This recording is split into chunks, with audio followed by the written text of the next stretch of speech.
Okay, we're back.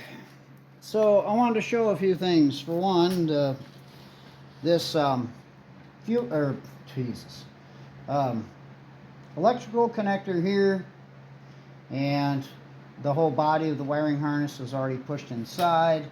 The bolt is out of here. The coils are loose and come out with the block when it comes up. I didn't have to take the coil wires off.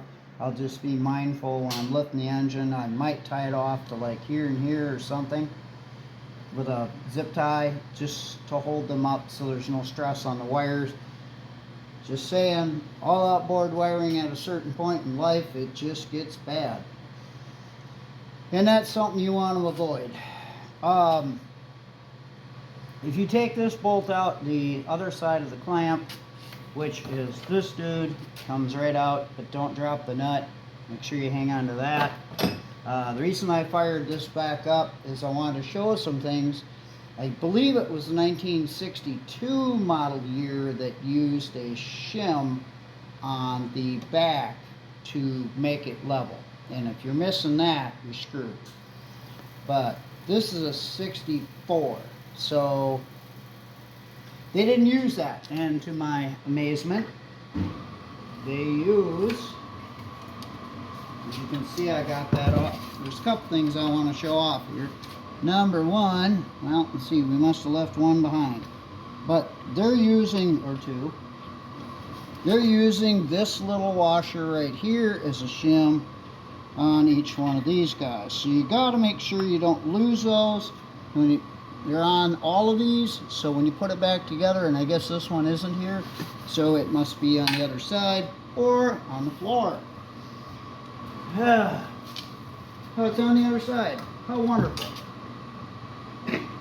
Sitting right there like it's supposed to.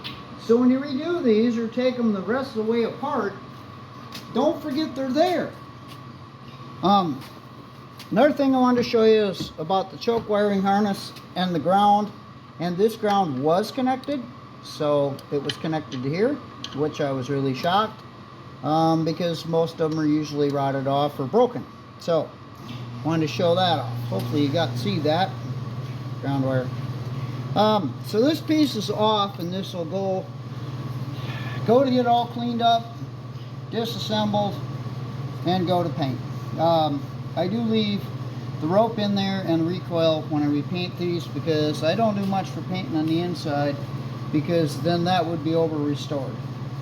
So I just clean them up super good, and cosmetics is where we're at. But we'll take all this stuff out of here. We'll take the top piece off and this piece of stainless, and then it'll get sanded down and beautified accordingly.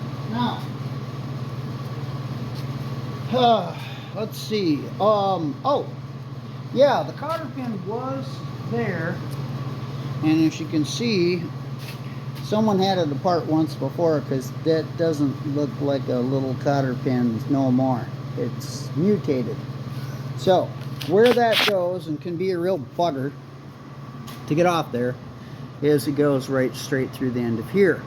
Okay, this one here, we're just going to put him away, and I may replace him or fix him. Probably fix him.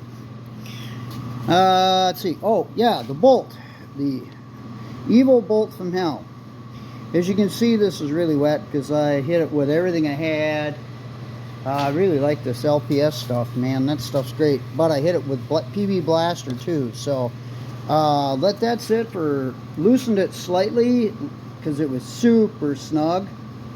And when I started to back it off, and then I soaked it and soaked it and soaked it over probably a half an hour period, and then slowly worked it out. Drove it in, out several times before it came with some resistance and it came out of there. I will for sure be cleaning these threads out and lubing the hell out of them when this goes back together. And that bolt will have anti-seize on it. As much as some people absolutely detest anti-seize, in the marine industry, anti-seize is your friend. Prop shafts, various bolts on the engine, that if you want to take it back apart. Obviously these are all disconnected, so everything related to the distributor and its breathing apparatus to stay dry is disconnected. That's what these are for, by the way. So the distributor can breathe and any moisture that collects inside the cap is evacuated.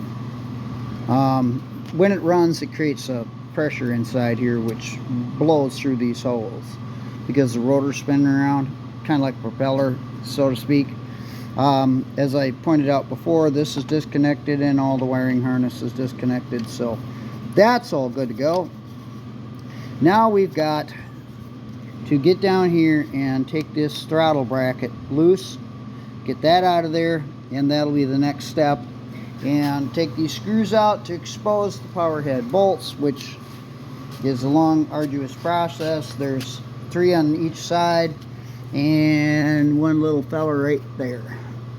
And then the power head is legitimately loose.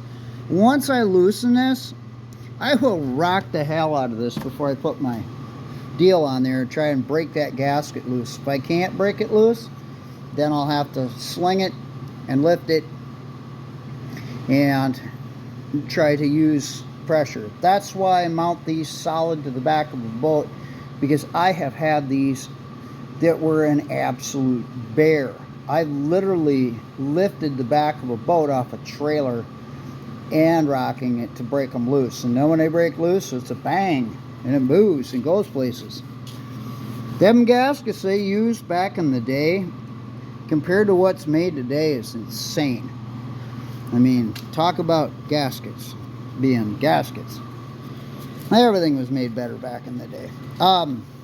So this bolt's going to stay out of here, by the way. I'm not putting that back in. And this wire is going to stay with the, well, I'm going to remove it from the bottom wraparound because I want it for the other one. But I'm going to remove a lot of stuff. This outside trim. Oh, yeah, I wanted to point this out. So this coil bracket, there's a stud that comes out of here and goes into here, and there's a bolt or nut on here, and you can take that off and move this. Once you get this loose, you can move it in slightly enough to get this guide piece off for the wiring harness, and that's about as far as you're going to go, because you're going to run into things until it works so much better if you get the power head broke loose, so you got a little bit of room to move around the carburetors, because everybody's packed in here pretty tight. They didn't leave a whole lot of room for messing with stuff, I'll tell you that. No outboard manufacturer did. And but I think Mercury, I don't know, Mercury, OMC, you know, a mechanic taught me this stuff. He said they're all junkers. He's jokingly said that they've all got their characteristics that each mechanic dislikes, but we just get by, you know. It is what it is, you know. There's things about OMCs I detest to no end, and there's things about Mercury's that could have been done better. But the engineering in a Mercury, I got overall is just better. I mean, but a V4, man, you ain't gonna get a better slow running motor. I mean, at idle speed and trolling and things like that, the V4 just really works. I have several of those. Johnson's mostly, because Evinrude's back in the 60s were far too ugly for me to own. Same damn thing, but it's just different cowling. I'm going to put this out here for now, get everything out of my way, so I can get down in here and take care of this dude. That's next. Then them, and then loosen power head. So anyway, just wanted to share that.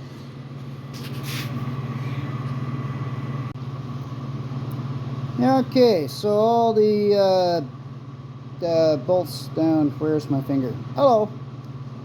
All the bolts down here are removed, all the way front to back, all the wiring harness and coils and everything but the fuel system. Okay, so that's still looped. Well, you can't see it, but it comes from this guy and loops around and goes down here. Okay, those bolts aren't out because we need to get the coil bracket out first before you can get to the bolts that hold the fuel inlet. Fun times, huh? Anyway, so this is ready to get pulled off of here, and I'm going to try to gently pull on this and wiggle it a bit. And you got to be super, super careful, because these really do not have any cool way of doing this besides the universal redneck way. So, way I got this hooked up, way I have this hooked up here is these are going to pull against each other like a sandwich, so like a clamp. Yeah, like that. So the more I pull on it, the tighter it gets. That's the theory, anyway. Oh, wait. Spare parts. Oh, I know where that goes.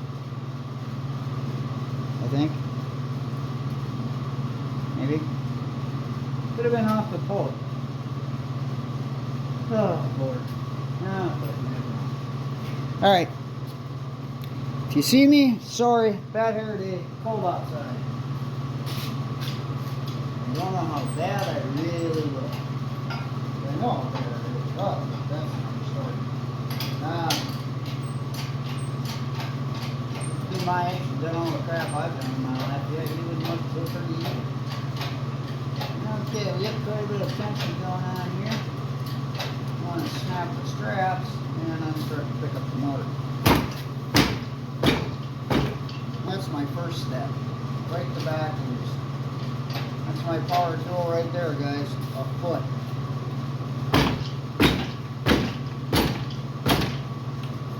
Sometimes that works. Sometimes not so much. Oh, look at that. Look at Mr. Wiggly. Well, I'll be goddamn. Well, that came loose a whole lot easier than the 850 did. I'm just saying. I'm going to watch my fuel line now.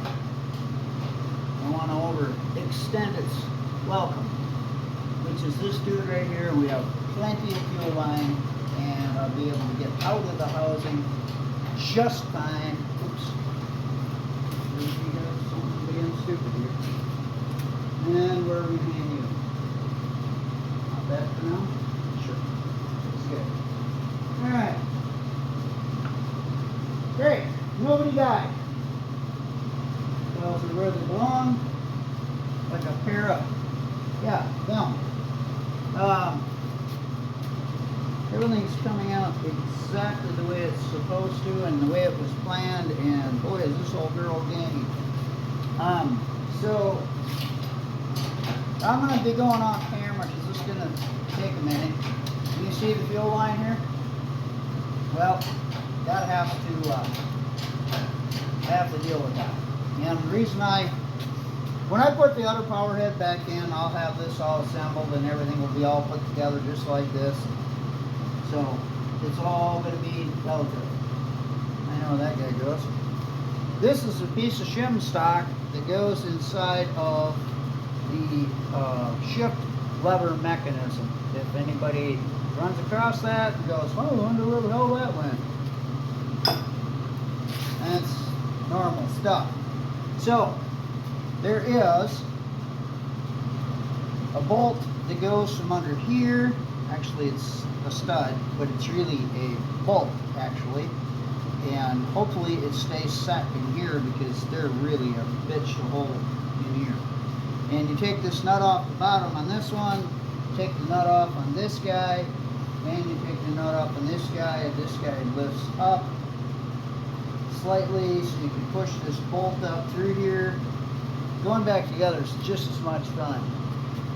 There's two things that, okay, for knocking the Mercuries, if I was to do so. One is these, you barely have enough room to get a wrench in here to loosen these, and you quarter return it a crack, so it's fairly time consuming. But the front ones are easy. Go figure. OMC, front ones, not so much.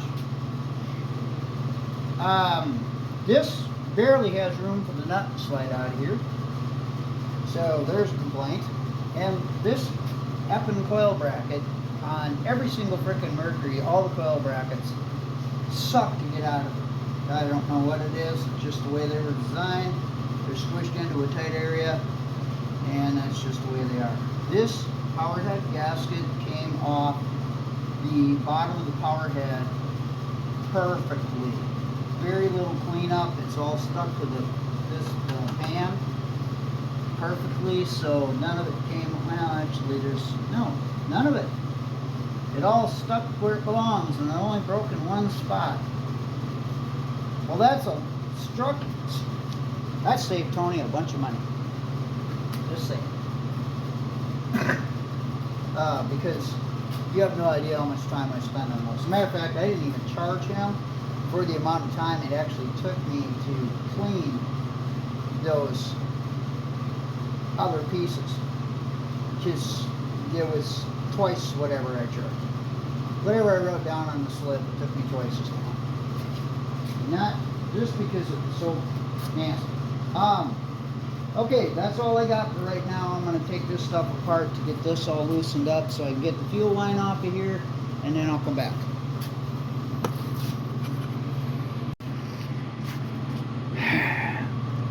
Frankenmerc's heart's removed. And we all know how throbbing that was. We ran it. Just a couple points of interest here. Once that bracket's out of there, as I showed before, this all goes together. And what I was complaining about is if, and this is just a bitch, you got to get this bolt to go up in there that far, you have to push it up in there with a little mini screwdriver to shove it up through there so you can get this to come down. But this, if I can hold it still, sits in a perfectly cast little spot like that. If that spins in there for whatever reason, you're going to have a really bad day. I mean a really bad day. Ask me how I know. I had one come partly out and thought I had life. It was in the early days. Thought I had it all figured out. Guess what? Nope. Spun in there. Once it spun, I couldn't get the nut off. And there was not the fancy tools you have today to cut things off, and there's the recession where this goes, and it's just, I finally got it with the vice grips crushing on that nut, and yeah, it was a long drawn out process. But this is the stud that goes through right here for the wiring harness, and that is not your friend. That's why you have to take the bottom bolts out and slide this back to get it off there. And putting it back on, you got to start that nut, put everything together just like I see it, and you have to start that nut and then you draw that in. You don't tighten this down until you get the rest of your bolts in place, and then you tighten this to the cowling, bottom cowl, and then you tighten the bottom ones down. Some people want to argue that one way or the other, but I tell you what, you tighten the bottom ones down first, then tighten this down, you could probably crack that. Just saying.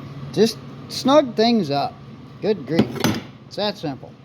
So, as you can see, this is a bit of grunge and ew, like most. And there's that furry creature. I wonder where that came from. It's not like anything that belongs to this motor. So, anyway, by the way, mercury spark plug wires are a delicacy known by all mice. So it's 40 horse Johnson. Don't ask me why. They don't need V4 ones, but they sure love them. We will be removing this wire because that is going to go with the new motor. It'll get cleaned up, and we're going to take this fella off of here. I'm saving that. And lo and behold, that other motor must have got run really freaking hot before it cooked itself. So these are in perfect condition. So there's a high probability that I will go the extra mile for Tony and take these motor mount deals apart, and they're a pain in the ass because getting at this bolt up in the front's the hardest one, and it's just time consuming as hell for little rubber baby buggy bumpers. But those are in perfect shape, and we're just continuing this engine midsection anyway. It'll be around here, I'm sure, on the pile of engine midsections, because there's a lot of those. Some of them are literally been going to scrap because I have so freaking many and no one wanted to buy them, so they got to be worth something to somebody, which was aluminum. Broke my heart, but man, I got rid of a lot of them this last summer. Thanks. Yeah, I'm not going to say it. So, this is good to go, and it's coming apart. Last thing we're going to do today is we're going to take these shocks off, which is going to be super easy to do, but we have to prepare this transom assembly to get trim cylinders. So there's a process of doing that. It's just not bolt on and go. It's not even close to that easy. I wish.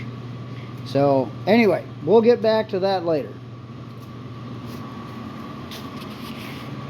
Doesn't that look good?